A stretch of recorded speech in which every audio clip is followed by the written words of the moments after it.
नमस्कार दोस्तों, स्वागत है आपका अपने YouTube चैनल एडू ज्ञान में। आज हम बात करेंगे झारखंड में सहायक आचार्य भर्ती परीक्षा को लेकर उठे एक बड़े विवाद पर, जिसने हजारों अभ्यर्थियों को सड़कों पर उतरने पर मजबूर कर दिया है।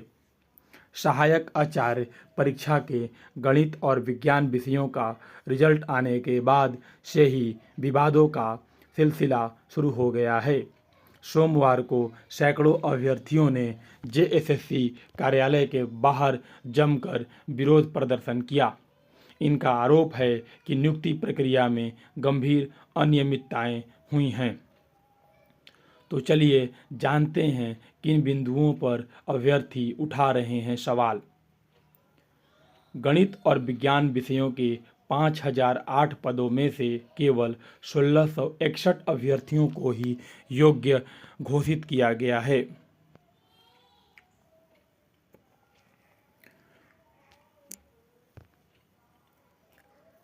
सहायक आचार्य परीक्षा के स्नातक प्रशिक्षित गणित एवं विज्ञान विषय के रिजल्ट पर विवाद शुरू हो गया है। सोमवार को जेएसएससी मुख्यालय के बाहर अभ्यर्थियों ने विरोध प्रदर्शन किया। उन्होंने नियुक्ति प्रक्रिया में गड़बड़ी का आरोप लगाया। मौके पर जेएसएससी अधिकारियों ने 10 सदस्यीय प्रतिनिधिमंडल को बुलाकर वार्ता किया। आयोग के सचिव सुधीर कुमार गुप्ता से उनके कार्यालय में पुलिसकर्मियों की मौजूदगी में अभ्यर्थियों ने वार्ता की। हालांकि जेएसएससी सचिव से वार्ता बेनतीजा रही। अभ्यर्थियों ने उनका प्रकाशित रिजल्ट की विसंगतियों की ओर ध्यान आकृष्ट कराया। चयन प्रक्रिया में पारदर्शिता की कमी बताई गई। सचिव ने अभ्यर्थियों की बात सुनी और रिजल्ट जारी करने के फॉर्मूले की जानकारी दी। सर्टिफिकेट वेरिफिकेशन में शामिल हो चुके अभ्यर्थियों ने कहा कि जेएसएससी पारदर्शिता के साथ सुधार कर रिजल्ट प्रकाशित करे।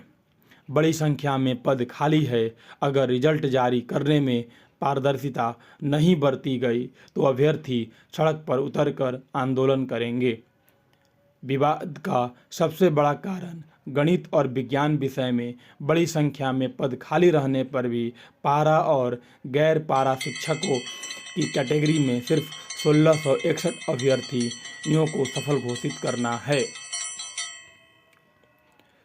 वहीं झारखंड कर्मचारी चयन आयोग के सचिव ने बताया कि मेरिट लिस्ट पारदर्शिता से तैयार की गई है।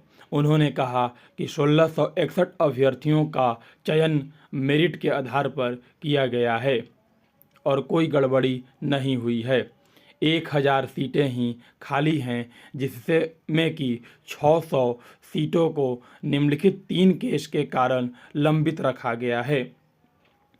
इनमें 2 वर्षीय बीएड के से जुड़े अभ्यर्थी, बायोमेट्रिक मिसमैच और वाले अभ्यर्थी और नॉर्मलाइजेशन से संबंधित अभ्यर्थी शामिल है। कोर्ट के आदेशानुसार पारा अभ्यर्थियों को गैर पारा कैटेगरी में रखा गया है।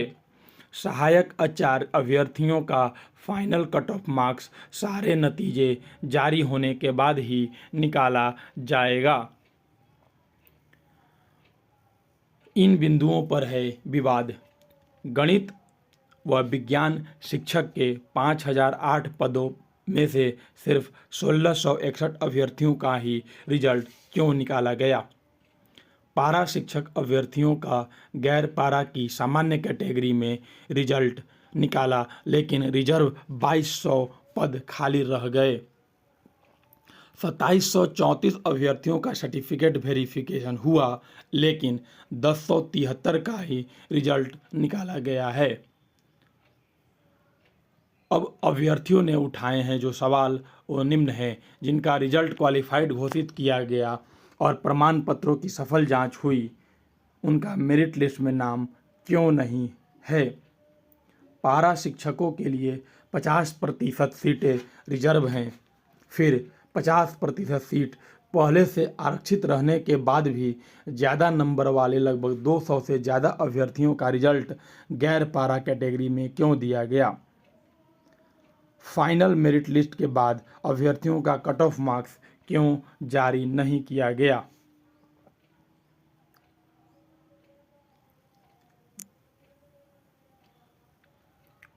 तो चलिए जान तो जिन अभ्यर्थियों का रिजल्ट क्वालिफाइड दिखाया गया और जिनके दस्तावेज सही पाए गए, उनका मेरिट लिस्ट में नाम आखिर क्यों नहीं दिया गया? अभ्यर्थियों का कहना है कि यदि जल्द ही चयन प्रक्रिया में पारदर्शिता नहीं लाई गई तो वे राज्यव्यापी आंदोलन करेंगे। अब अभ्यर्थी पूछ रहे हैं, जवाब कौन देगा? क्या यह सिस्टम की गलती है या जानबूझकर की गई गड़बड़ी? क्या योग्य अभ्यर्थियों को न्याय मिलेगा या फिर ये भर्ती भी अन्य विवादित भर्तियों की तरह इतिहास बनकर रह जाएगी? नीचे कमेंट करके अपनी राय जरूर दें। अगर आप चाहते हैं कि इन छात्रों को न्याय मिले तो इस वीडियो को लाइक और शेयर ज़रूर करें और ऐसे ही महत्वपूर्ण अपडेट के लिए हमारे चैनल एडू ज्ञान को सब्सक्राइब करें। धन्यवाद।